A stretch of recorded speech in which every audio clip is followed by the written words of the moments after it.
So you just decided to launch your new business. Your friend, your accountant, your confidant told you that you need to be inside an LLC, and now you're inside one. And so now you're trying to figure out what in the world can you deduct to save on your taxes. Well, in today's video, I'm gonna unlock 5 deductions every single new LLC owner should be taking advantage of. Let's get it.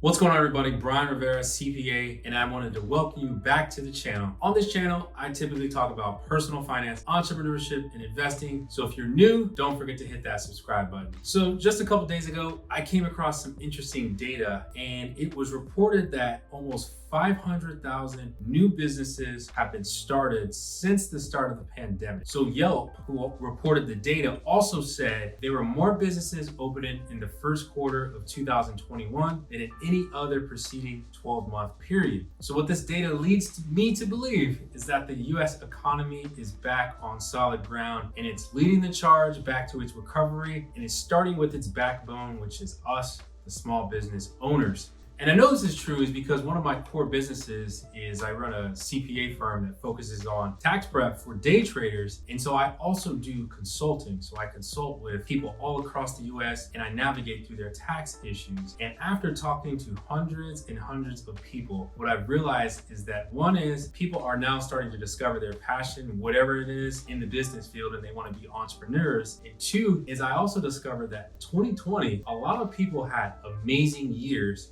from a business perspective. And when you have record years from a business perspective, the first thing that pops up is going to be the biggest expense in your life, which is when Uncle Sam comes knocking on the door and he wants his cut. So then the next step is for you to figure out what in the world can I do to reduce my tax bill. So in case you didn't know, a tax deduction or a tax write-off or a business expense is simply a deduction that reduces your overall income. So it's a direct write-off against your income, which results in you paying less tax on your income. For a legitimate tax breakdown, your spending has to meet the legal definition of a business expense per the IRS guidance. The IRS guidance specifically states that for a business expense to be tax deductible, it both must be ordinary and necessary. Now, an ordinary expense is something that is common in your trade or business. All right, so now let's go ahead and get into the good stuff. We're gonna look at 5 deductions that new LLC owners need to be taking advantage of. So number 1 is gonna be business startup costs and organizational costs. So you can think of these startup costs as all expenses that you're gonna incur before your business has officially launched. And before you start your business, you're probably gonna go through some type of research, some type of analytical process to determine, 1, if this is a viable product or service, and 2, is this something that you actually want to pursue. So let's just say, for an example, you decided you wanted to launch your first e-commerce business. So you may spend some money doing product research, trying to figure out if there is a viable product for your new e-commerce business. Maybe you decided to start a Turo business. So just the other day, I was having some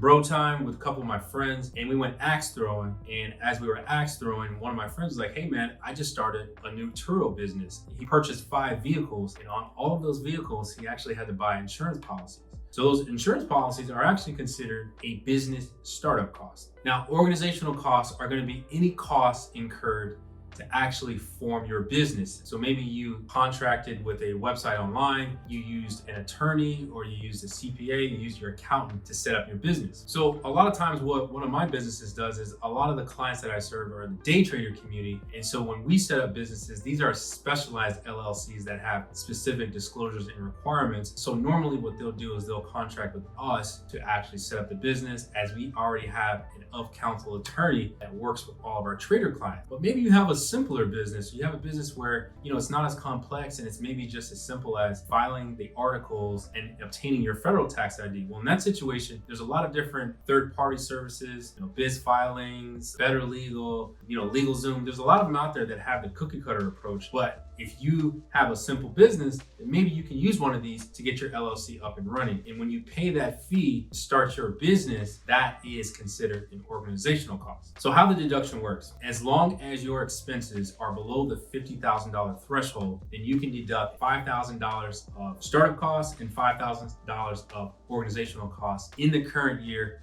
on your tax return. Anything that is left over, IRS has some rules, Section 195 startup costs, where you have to amortize the rest of that balance over a 15-year period. All right, so number 2 is going to be legal and professional fees.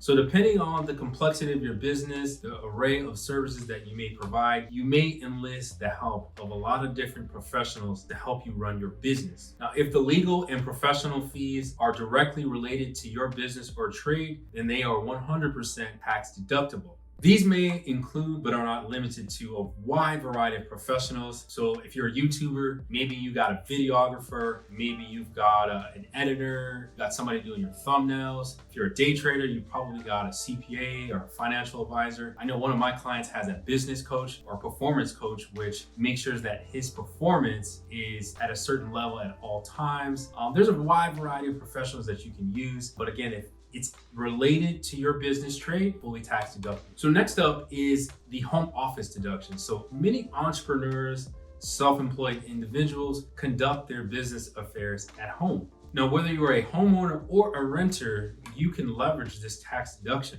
Now, that space can be a spare bedroom, it can be your guest bedroom, it can be an office, it could be a garage, it could be a studio, it could be a shed, it could be any space that is dedicated to your business, and it also must meet the exclusive and regular use tests established by the IRS. So what this requirement basically means is that the space that you're dedicating for your business must be exclusively used for your business, and 2, it must be the principal place of your business. Now, in order to determine how much of a home office deduction you can take, there's going to be 2 approaches. The first one is going to be the simplified method. And basically how this works is the IRS is going to give you a flat rate or a standard rate of $5 per square foot. And that's going to be capped at a maximum 300 square feet. So the max deduction you can actually take using the simplified method is going to be $1,500. Now, the other method is going to be the regular method, which is going to measure your actual expenditures against the square footage of the entire house. Now, the regular method takes a non-conventional approach where anything that is directly related to the home office is 100% tax deductible, and any indirect cost that is not attributable to the home office is then prorated against the entire residence. So some of the things that you can deduct: your interest, taxes, repairs and maintenance, insurance. There's a wide variety of things that you can deduct, but the IRS does have a nice worksheet that you can use when you're preparing your taxes. It's going to be Form 8829. Now, when you're making the decision point on whether to use the simplified method or the regular method, it's simply going to come down to comparing the 2 and seeing which one is going to give you a greater tax deduction. So next up is going to be business meals. So business meals is actually one of my favorite, and that is because people love connection, people love food. So what better way to discuss business than with a nice fat steak dinner? According to the IRS regulations, you can deduct 50% of the cost of business-related meals. Now, with the new relief package, there is a provision in there that allows for 100% fully deductible business meals if you actually physically go to the restaurant. And this is going to be effective for the next 2 tax cycles. So that's 2021 and 2022. And I believe the thought behind this is to promote and stimulate growth with a severely hampered restaurant industry. Now, one other thing to note is that, let's just say you decide you're working really late at night and you're staying at your office and you decide to order some dinner for yourself as you're working. The regulations do make it clear that that type of meal is 50% tax deductible. But for you to get the 100% deduction, you actually need to go to the restaurant and discuss business-related matters. All right, so number 5, travel expenses, aka business trips. For it to be a business trip, number 1 is you need to leave your tax home. So if your tax home is Orlando, Florida, you need to fly to Miami, you need to go to Las Vegas for it to be a business trip. Now, your tax home is considered where your business is based. A business trip is not considered a business trip until you leave your tax home for more than 1 workday with the intention of doing business at an alternate location. Now, you need to spend the majority of your time at that alternate location actually doing business. So for example, let's just say you were an active day trader and you flew to Vegas for 7 days, but for that 7-day period, 5 of those days was at a conference where you're conducting your business, maybe you're getting educated, and you're also executing your trading business, maybe you're placing some trades. And at the end of the conference, you decide to stay for an additional 2 days for some leisure time. Well, in this situation, this entire trip would be fully tax deductible. Now, in an alternate scenario, let's just say you went to Miami for the same type of conference and you spent 5 days in Miami. However, the conference is only 2 days, but you spent the rest of the week there hanging out at the beach. Well, in this situation, you didn't actually spend the majority of your time working. And so what you could deduct is the cost of the travel on your actual work days. Now, the rules for foreign travel are even sweeter than that of domestic travel. So if you decide to take your business on the road and you want to go international on a business trip, well, you only actually need to work 25% of the time. So in that situation, the entire cost of your trip fully tax deductible.